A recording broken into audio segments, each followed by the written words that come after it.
వడగళ్ల వానతో సిద్దిపేట జిల్లాలో తీవ్రమైనటువంటి నష్టం జరిగింది. ఇవాళ రైతులు చాలా ఆందోళనలో ఉన్నారు.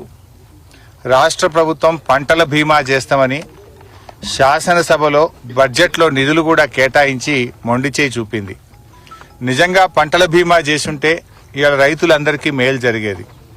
అసెంబ్లీలో చెప్పి బడ్జెట్లో నిధులు పెట్టి పంటల బీమా చేయకుండా రాష్ట్ర రైతాంగానికి తీవ్రంగా అన్యాయం చేసింది ఇవాళ కాంగ్రెస్ ప్రభుత్వం. పంటల బీమా బడ్జెట్లో పాస్ అయ్యి కూడా చేయకపోవడం ఇది రాష్ట్ర ప్రభుత్వం యొక్క తప్పు. అందువల్ల పంటల బీమా కింద రైతులకు ఏ రకమైన సాయం అయితే అందుతుందో ఆ రకంగా ఎకరానికి 25,000 రూపాయల ఆర్థిక సహాయం చేసి రైతులందరినీ కూడా ఆదుకోవాలని చెప్పి ఈరోజు నేను ప్రభుత్వాన్ని డిమాండ్ చేస్తా ఉన్నా. ఇప్పుడు నేను చినకోడూరు మండలం ఇబ్రాహీం నగర్ గ్రామంలో ఉన్నాను. ఇక్కడ ఏ రైతుని అడిగినా రుణమాఫీ కాలేదని చెప్తా ఉన్నారు.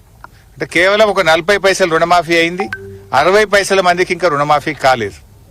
రైతు బంధు గురించి మాట్లాడిస్తే ఆటాన మందికి కూడా రైతు బంధు పడలేదు, ఇంకా ఆటాన మందికి రైతు బంధు డబ్బులే రానటువంటి పరిస్థితి ఉన్నది. అంటే ఈ రకంగా ప్రభుత్వం మాటలు ఎక్కువ, రేవంత్ రెడ్డికి చేతలు తక్కువ. రేవంత్ రెడ్డి మాటలు కోటలు దాటుతున్నాయి. రుణమాఫీ అయిపోయింది అంటుండు. నేను మొన్న అసెంబ్లీలో అడిగినా, అయ్యా బట్టి విక్రమార్క గారు రండి మా సిద్దిపేటలో ఏ ఊరికి పోదామో రండి, లేదు నీ మదిర నియోజకవర్గంలో ఏ ఊరికి రమ్మంటే వస్తా, అందరికీ రుణమాఫీ అయితే నేను ముక్కు నేలకు రాస్తా, నువ్వు రాస్తావా అని అడిగిన. అసెంబ్లీలో కూర్చొని మాట్లాడుతుండ్రు తప్ప ఇలా గ్రామాల్లోకి వచ్చి మీరు మాట్లాడతలేరు. పాపం మా రైతుల పరిస్థితి ఏంది? ఇప్పుడు ఇక్కడ పెద్ద ఆయన కొంతం నర్సయ్య ఇలా మాట్లాడిస్తే పాపం వాళ్ళ రైతులు నాకు రైతు బంధు పడలేదు, రుణమాఫీ కాలేదు, దాని సోపతికి ఇప్పుడు వడగళ్ల వానబడి పంట అంతా కూడా నష్టమైందని చాలా బాధపడుతున్నటువంటి పరిస్థితి.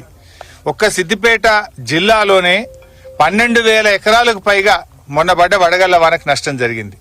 గత వారం వడగళ్ల వాన పడి గత వారం దాదాపు 3-4 ఎకరాలు పోయింది, ఈ వారం 12,000 ఎకరాలు పోయింది. అంటే రెండు కలిపితే 16,000 ఎకరాలు ఒక్క సిద్దిపేట జిల్లాలో నష్టం జరిగింది. అంటే 6 కాలం కష్టపడి పెట్టుబడి అంతా పెట్టి చెమట చుక్కలు పడిచి బుక్క నోట్లకు పోయే సమయానికి పంట ఇక రేపో మాపో కోస్తమానంగా ఈ రాళ్లు పడి చాలా నష్టం జరిగింది. పాపం రైతులు చాలా దుఃఖంలో ఉన్నారు. అందువల్ల ఈ ప్రభుత్వం ఇప్పటికైనా రేవంత్ రెడ్డి నువ్వు దేవుళ్ల మీద ఒట్టు పెట్టినావు, ప్రతి ఊరు దేవుడి మీద ఒట్టు పెట్టినావు. మా మెదక్ జిల్లాలో పాపన్నపేట అమ్మవారి మీద ఒట్టు పెట్టినావు, మెదక్ చర్చి మీద ఒట్టు పెట్టినావు, వేములవాడ రాజన్న మీద ఒట్టు పెట్టినావు, యాదాద్రి లక్ష్మీనరసింహస్వామి మీద ఒట్టు పెట్టినావు. ఒట్టు పెట్టి దేవుడి మీద ఒట్టు పెట్టి మాట తప్పితే పాపం తగులుతుంది. ఇవాళ చాలా మంది రైతులకు రుణమాఫీ కాలేదు.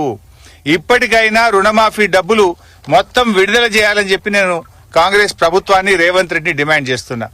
ఇప్పుడు నా చినకోడూరు మండలం, నా నియోజకవర్గం చినకోడూరు మండలంలో ఇప్పటిదాకా రుణమాఫీ అయిన రైతులు ఎంత అంటే 5,300 మందికి రుణమాఫీ అయింది. కానోళ్ళు ఎందరు అంటే 7,352 మందికి గాలే. అంటే ఒక్క వంతు రుణమాఫీ అయింది, 2 వంతుల మందికి రుణమాఫీ కాలే. చేసింది ఒక వంతు, ఎగ్గొట్టింది 2 వంతులు. దానికి రుణమాఫీ అయిపోయిందని అసెంబ్లీలో ముఖ్యమంత్రి చెప్పుడు, కాంగ్రెస్ వాళ్ళు బల్లలు కొట్టుడు. మరి రాండ్రి ఊళ్ళకి దమ్ముంటే గన్మెన్లు లేకుండా పోలీసు వాళ్ళు లేకుండా ఏ ఊరికి పోదామో చెప్పుర్రి, ఏడ రుణమాఫీ అయిందో చెప్పుర్రి. మాటలు కోటలు దాటుతున్నాయి.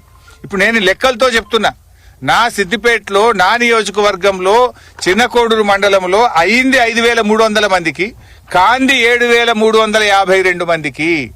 దీని మీద నేను సవాల్ చేస్తున్నా, రెడీ నేను, ఏ ఊరికి వస్తారో రాండి.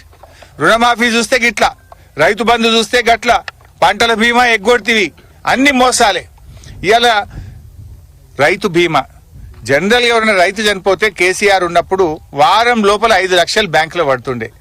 ఇవాళ చిన్నకోడూరులో 2 రైతులు చనిపోయి 1 నెల రోజులు దాటింది. 1 నెల రోజులు దాటినా రైతు బీమా పైసలు ఇప్పటిదాకా వస్తలేవు. రైతు బీమా ఎగబెడితివి, రైతు బంధువు ఎగబెడితివి, రుణమాఫీ సగం సగం, అంత ఆగమాగం. ఏది చక్కగున్నది నీ పాలనలా? ఇవాళ ఎంతో కష్టపడి మేము కాళేశ్వరం ప్రాజెక్టు కట్టి మేము కాలువ కింద నీళ్లు తెచ్చి ఇంత పంట పండించే సమయానికి ఈ రకంగా రాళ్లు పడి ఇలా రైతులు చాలా బాధపడతా ఉన్నారు. సో నేను ప్రభుత్వాన్ని ఒకటే కోరుతా ఉన్నా, ఈ రైతులందరినీ కూడా ఇంట్లో రకరకాల హార్టికల్చర్ పంటలు కూడా ఉన్నాయి, మిర్చి గాని, టమాటా గాని, కూరగాయలు గాని, వరి పంటతో పాటు హార్టికల్చర్ కూడా బాగా దెబ్బతిన్నది.